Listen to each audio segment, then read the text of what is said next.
Episode 8 of Theodore Beza's Summa Doctrinae de Re Sacramentaria. De Officio Christi.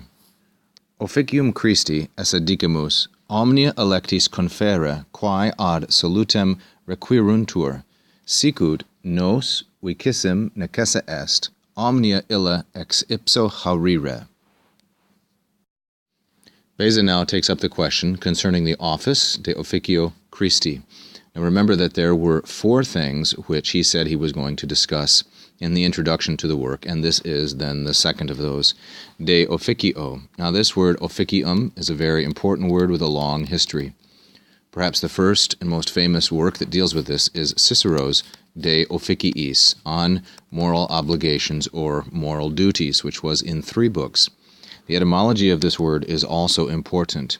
Officium, it's from ob and facio, and then the B is assimilated to an F, quite normally. And facio means to do something, so ob facio means something that one must do. It is often translated as office, but it is not a place, nor is it really a role, but it is a function, an obligation. In fact, it is related in Cicero's work to the Stoic word kathekon, that which someone is obligated to do. So concerning the office or the obligation of Christ, what it is that he does for us and obligates himself to do. He says, Officium Christi esse dicamus, and here is the main verb. And dicamus is first plural, present, indicative, and active, and it sets up, once again, oratio obliqua, indirect statement or indirect discourse. We say that the Officium Christi esse, there's the verb of the indirect statement, the infinitive, and then the subject is put first, the officium, in the accusative. So we say that the Officium Christi esse. And what follows then is the predicate of officium. What is the officium? Officium of Christ esse, what follows? Namely, confere, to grant, omnia electis, to grant all things to the elect.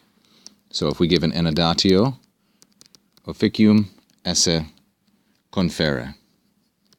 We say that this is the Officium Christi, to confer. Now what is the object, or to grant, to bestow? What is the object of confere? It is quae ad salutem requiruntur, and the indirect object in the dative is electis. So electis, masculine, plural, dative. Omnia is neuter, plural, and accusative. Omnia is the direct object of confere. Electis is the indirect object.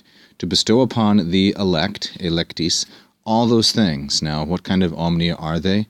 Well, the relative clause tells us. They are things which are required ad salutem nostrum, required for our salvation, implicit. And then he will give this parenthetical, just as, sicut, just as it is necessary, necesse est, for us, in turn, here's the adverb, it is necessary for us, in turn, haurire, to draw all such things, omnia illa ex ipso Christo, from Christ himself. This verb haurire is 4th conjugation, haurire. It means to derive, to draw, to drink, sometimes in certain contexts. And so the whole thing again, we say that the duty of Christ is to bestow upon the elect all those things which are required for our salvation, just as in turn we must derive from Christ himself all such things.